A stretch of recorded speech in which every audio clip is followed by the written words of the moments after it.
Because now you got Todd Eyes doing this. Now you got Miss Prissy over here doing this. You got Dragon doing this. You have Larry doing this. You have Tommy doing this. You have everybody that's so like divided by money. And I'm on the microphone. And Diddy come push me off the microphone. Madonna come over and say, "What the fuck are you doing? Fuck that. Get him out of here." Because I dance because I have pain. I dance because I want to get it off. I want to express myself. I have to feel this shit. But you to make money off my pain and me to get 3 cents of my pain, it's so crazy. And I don't understand that type of economy. You feel like hip hop is finally ready to give dancers the same credit it gives rappers when it comes to shaping the culture? You know what? I don't think that question is irrelevant. Oh, relevant. You know why it's not relevant? It's simple. Because dancers make more money than rappers. Instagrammers and streamers make more money than rappers. The time has shifted. Wait. Giving up flowers. Oh, goddamn. Sorry. Uh-oh. Look at titties. So the time has shifted. So with that being said, I'm the buzz. I'm the flyest motherfucker around. And it's Cheetah, baby. I put this over my shoulder like this. So, like in a nutshell, like the question doesn't really matter because culture. Wait, going back to the Bible. He was first shall be last, and he was last shall be first. Like this dog, he was last to wake up this morning. Now he's wanting to be first. Get your ass up out of here. Sorry about that. Baby, stop when you're looking back, when do you think? Throw your panties next. Where do you think content creators and dancers and artists like you were most financially exploited during the viral dance era? I'm gonna tell you. You know what's crazy about that? That's a really. I'm glad you asked that question. I believe. I seen something called fan base or fan club or whatever it is, and it was basically giving like the influencer the power and the actual money because you have somebody that sits up at a desk that revamps the whole plan every time, and they put like apps and they put like you get everything for free, and all of a sudden after 3 months of every subscription, all of a sudden you have to pay subsidiary like subscriptions to something else to get certain perks and privileges. I think they keep figuring out how to enslave the monetization to go ahead and put in their pockets. And what I feel like this, honestly, I feel like slavery has been over. But the problem is this: dance is such a universal language. Hear me out. Dance is a universal language. It's just not about black people. It's not about Asians. It's not about French people. It's not about anybody. It's about what makes people feel good. But the fact that people can get rich off of other people's feel-good sensation, because I dance because I have pain. I dance because I want to get it off. I want to express myself. I have to feel this shit. But you to make money off my pain and me to get 3 cents of my pain, it's so crazy. And I don't understand that type of economy. And I feel like times have changed. And I just understand this. When we as a collective, this is why I feel like Malibu Films and Club Malibu, what we're doing over here, this is why I feel like it's a great resource because we focus on the health, the mental health, the issues, like how to account your money, how to go ahead and have a C corp, how to go ahead and establish yourself as a business, an entity, a LLC, and like it's certain things that poison our spirit within our fun because nobody's showing us this cycle of how to love ourselves by simply just providing for our own selves. But here we are, we're dancing and we're doing all these things for free, and people are making money off it. So do I approve of it? No, I don't approve of it. What I do approve of is us having a collective conscience and be like, you know what? Hey, man, it's different now. We have AI on our side. If we want to know how to do something, all we have to do is ask AI. People look at AI as it's a problem. It's only a problem if you allow AI to be a problem. But AI needs to be commanded. You have to put something into AI to input what you want. So if you think about it from that aspect, you are ahead of the curve. Now, do you consider yourself a living legend? Because I look at, Thank you very much. from a street culture perspective, you're an original Krumper, which is certified by the movie Rise. You're in it. You starred in it. You're obviously a clown. You was a clown dancer too. You're a founding father of jerking. This is very good. This is very good. This is very good. Like, thank you so much. I'm sorry. This is, wow. Sorry, Take go ahead. time. Sorry, It's go ahead. about the tea. Yeah, no, this is amazing. So, do you consider yourself a living dance legend? Um, that's a good question. My first response would be no, and I don't worry about that. Um, However, I spoke to a lot of people and they're like, yo, you don't give yourself enough credit. So what I would say on that note is like, I'm the motherfucking shit. Yes, I'm beyond the legend. I have reached that status of, listen, a lot of people want to be the GOAT, right? Guess what? I've already been sacrificed, baby.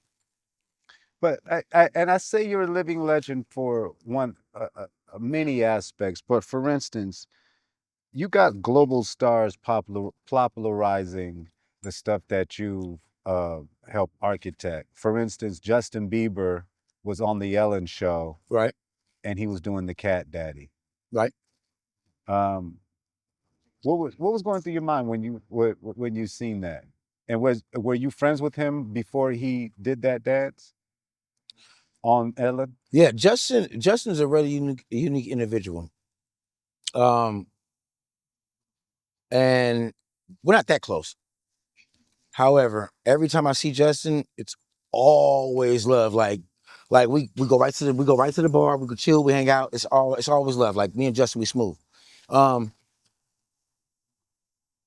but once again, right, I'm gonna answer the question like truthfully, honestly. When you're just living your life, you're not thinking about the impact you're making. You know what I'm saying? Yeah. Like you're just doing it. And that's the best thing I can actually say. However, did I like it? Yeah, I loved it. Like also when I seen Kate Upton like doing it, or when I see Michelle Obama doing it, or like I can go down a list of like everybody that just is been a part of that whole like impact. What now? Walk us through the moment the Cat Daddy was created. Was it intentional, spontaneous, or something that evolved naturally? Nah, no, that was God. It was literally God.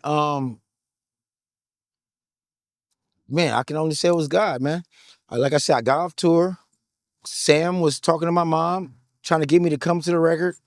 I mean, come see the dance. And I'm not even rapping at this time. I took my money. I'm like, yo, I got some money, man. What y'all want to do, my homies? Told my niggas, like, what y'all want to fucking do? Let me know. Let me know what y'all want to do. They said, we want to rap. I said, all right, cool, we going to rap. So at the time, I'm not knowing what the fuck we doing. Literally. I'm just having fun. I got money. I'm on tour with Madonna I've been on tour with her for 6 years. You know what my life is like? I care, what y'all want to do? I'm breaking bread with my brothers because I love my family. You know what I'm saying? I come from like a different like type of background. So I'm not thinking about that. You know what I'm saying? Before social media turned dances into trends overnight, how were street dances actually created, tested, and passed down in your community? Um,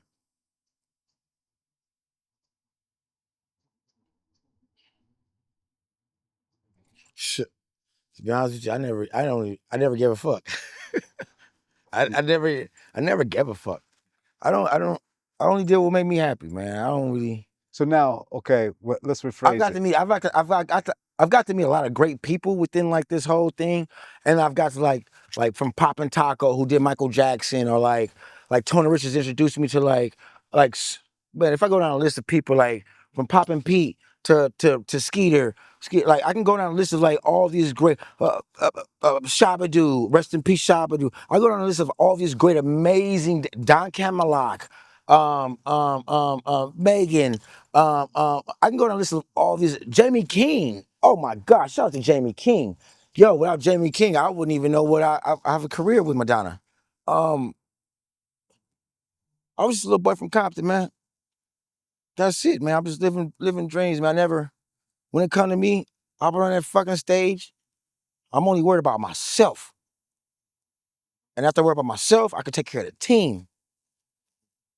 So I'm not a dancer. I'm a me. Just a me. I just do what I do and what I feel I want to do. I don't give a fuck what it is. I don't care who you are. I don't care how much you've done and all these things. Me as an individual, I want to be the best me. So if you have something that I can offer you in exchange for something that you can give me, that's been like the whole key of my life. And it's helped me out in so many ways because a lot of people get caught up on starism, idolization. Oh, I idolize this person. Oh, you taught Michael Jackson the moonwalk. Well, no, technically, no, the moonwalk is before Michael Jackson. It's called the backslide. And back then, tap dancers were doing the backslide from the Nicholas brothers. So, to all these people that were contributing to what we do now. But we put one face on one person and expect this one person to be this mountain or Mount Rushmore of everything. No, everything has been done before. It's about who does it currently and how they do it. And at that time, I just happened to do it and it inspired so many people because I'm the shit. Because I was a loser because nobody gave it to me, so I had to work harder than an average motherfucker.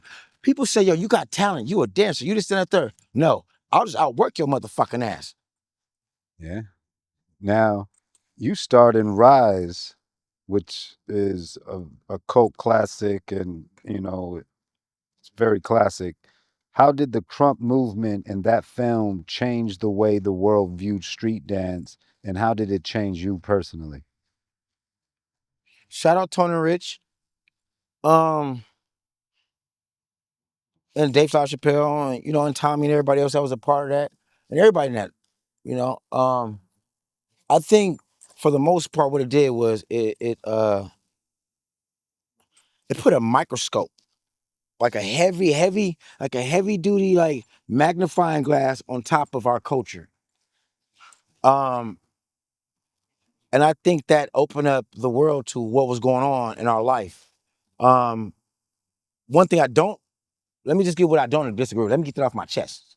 Mhm. Let me get that off my chest. I think it divided the whole culture because now you got Todd Ice doing this. Now you got Miss Prissy over here doing this. You got Dragon doing this. You have Larry doing this. You have Tommy doing this. You have everybody that's so like divided by money and title or entitlement. Um, and guess what? Some people deserve their headlines. Cool, give it to them. But I think what it did for us is it helped people get money, which is what we're dancing on corners for and dancing at Venice Beach for in a hat. You know what I'm saying? Trying to get some money, like some real hip hop shit. But what it also did was it broke up a foundation of community or communion. And once that happened, because I was younger, so I'm looking up to the pillars, if I may say. These are the pillars. These are the foundation and the structure at this time. Um, I'm looking at them crumble in a certain way. I'm looking at them turn on each other. I'm looking at all the division, like it just became a nasty situation. And on top of that, it went from like a documentary to like now it's in theaters. And now somebody else is getting paid multi-million dollars. And I feel like that's what I'm gonna get off my chest. Like, I hate when people come in, right? And it's like a history. It keeps repeating itself. Like, they come in, they exploit us, and after they exploit us, we're divided, and they're making some other contractual agreement to bypass this contractual agreement because it's all in the words. And a nigga don't even read words, you know what I mean? Nigga don't even know. Most niggas don't even know how to read, you know what I'm saying? So, but it's all these contracts that people don't even read and all these type of things. And guess what? They go on and make millions of dollars and they'll never ever call us, give us a turkey, worry about anything that they're still making a check off of, which is called residuals for the rest of their life. I think that was the downside of it. But who wants to hear a sob story? The bright side of it is certain people didn't drown, you know, because it was a massive wave, and certain people didn't drown. You know what I mean? And what I mean by that is, I'm one of the people that was able to make it out of the movement, who wasn't one of the main stars in the movie, but I was in damn near every scene. I was part of the whole lifting. Of course, T-Fly and a lot of other people. And what that did for me is I never worried about the money. Shit, I already knew I was gonna be somebody. My mama put that in my soul. She said, "You're gonna be somebody. Don't worry about that. Just keep doing it. If this is what you want to do that." I had a supportive mother. My father wasn't so supportive because he the hustler. He like, nah, we're gonna nah, nigga, you better nah, we're gonna do something different. However, she supported me to an extent, and that's all I needed.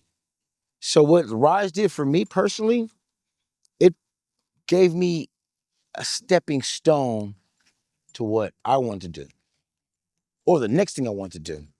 So while most people look at it like, oh my God, I got fucked.